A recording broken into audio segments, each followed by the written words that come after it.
A semana no mercado financeiro chega ao fim em meio a muito ruído sobre corte de gastos do governo, controle da inflação, críticas ao Banco Central e, claro, o dólar pressionado. A moeda americana fechou a sexta-feira a R$ 5,59. A alta no semestre chega a 15%. E o nosso entrevistado agora é o assessor econômico da FEComércio, Fábio Pina. Tudo bem, Fábio? Como sempre, muito obrigado pela atenção, pela gentileza. Muito bem-vindo. Eu que agradeço a oportunidade. Muito obrigado. Falando sobre o dólar, né? Claro que você faz parte de uma entidade importantíssima do comércio, no caso aqui de São Paulo, e eu pergunto, a alta do dólar deve pressionar de que maneira os preços aqui? Qual é o temor do comércio com essa alta constante do dólar, que isso vem, obviamente, acontecendo por inúmeros fatores, como nós já falamos aqui? Há uma influência da taxa de câmbio na inflação, mas ela não é tão direta e não tão automática, né? Os economistas costumam dizer o dólar não está grávido do IPCA, não é exatamente isso. Mas é claro, se a taxa de câmbio sobe muito, alguns preços, seja de produtos importados diretamente, produtos finais, ou de insumos para a produção no Brasil, crescem.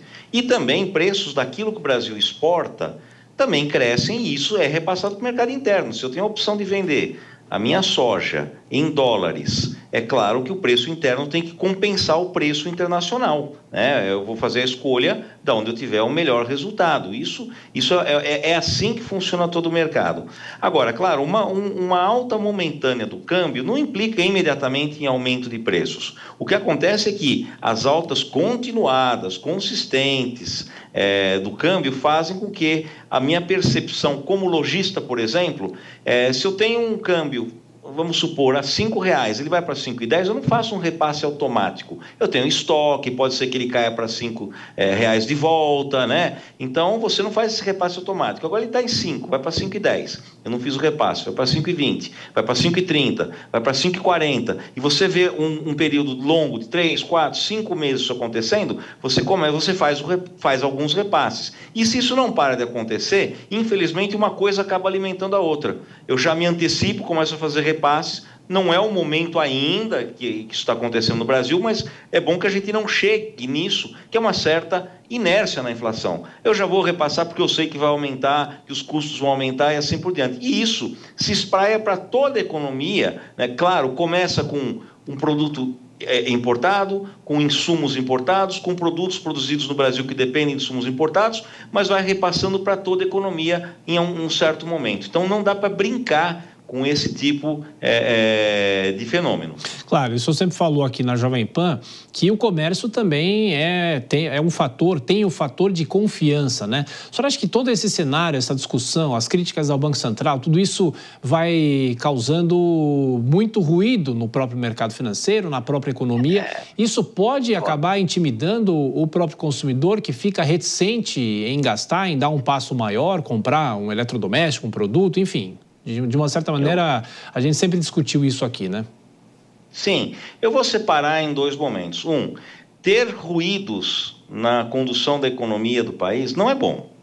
Claro que não é bom, seja na Fazenda, no Banco Central, e não interessa imaginar de quem é a culpa, isso não melhora em nada descobrir quem é o culpado, né? O fenômeno continua sendo o mesmo, porque dá um grau enorme de insegurança da gente não saber o que vai acontecer.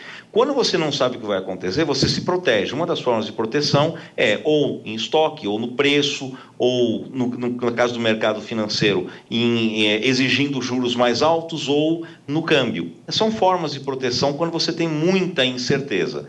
Do lado do consumidor, a maioria não é sofisticada a ponto de ficar analisando este é um problema de ruído de comunicação entre o Banco Central, a Fazenda, o governo. Não, mas ele percebe as coisas acontecendo. Então ele percebe o câmbio, né, que é um pouquinho mais sofisticado, olha o câmbio todo dia, está percebendo que ele continua subindo e vai subindo, vai subindo. Há uma certa desconfiança, há uma certa insegurança que isso pode criar, evidentemente. As pessoas entendem o que isso quer dizer gradativamente. Outros não percebem no câmbio, mas a pessoa percebe, a família percebe no arroz, no feijão, né, nas bebidas, no consumo diário, que isso está sendo gradativamente repassado para a inflação.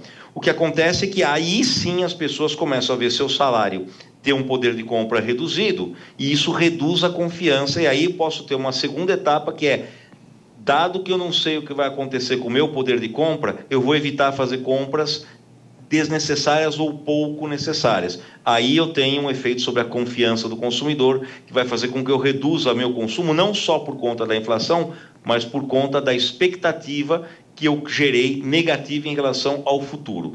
Também é um fenômeno bastante importante e, infelizmente, ele não é tão demorado, né? Essa cadeia de correlação, ela pode acontecer muito rapidamente. Então, claro, se amanhã o câmbio voltar a cair, começar a cair, o discurso da equipe econômica mais Banco Central, eu considero todos juntos, né? O discurso da economia ficar mais ajeitado, mais arredondado, a gente volta para trás, o efeito vai ser menor. Mas se daqui a um mês eu continuo com esse problema, 2 meses o problema, nós vamos chegar no ano com um cenário menos agradável em relação à inflação, com toda certeza. E rapidamente, Fábio, você como economista, inúmeras vezes o Brasil já discutiu o corte de gastos federais.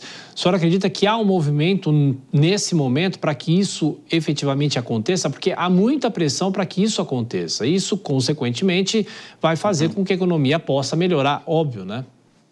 Você tem várias formas de financiar a dívida pública. A gente já financiou via inflacionária, não me parece que é um momento de financiar. A população não está disposta a financiar via inflacionária. Já financiou com aumento de dívida, parece que chegou no limite. Já financiou no passado com dívida externa, parece que também não é mais o momento. Ninguém está aceitando tão facilmente um país que vai se endividando.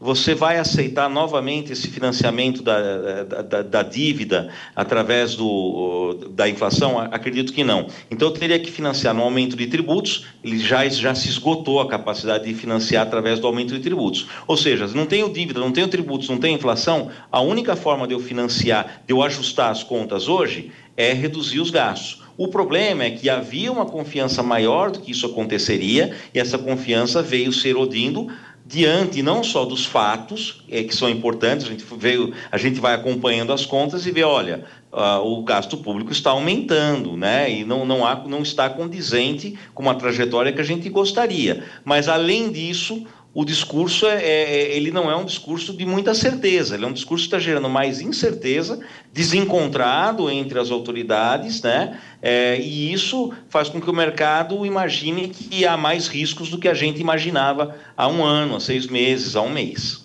Fábio Pina, assessor econômico da FEComércio, muito obrigado mais uma vez, bom fim de semana, até a próxima, Fábio. Muito obrigado.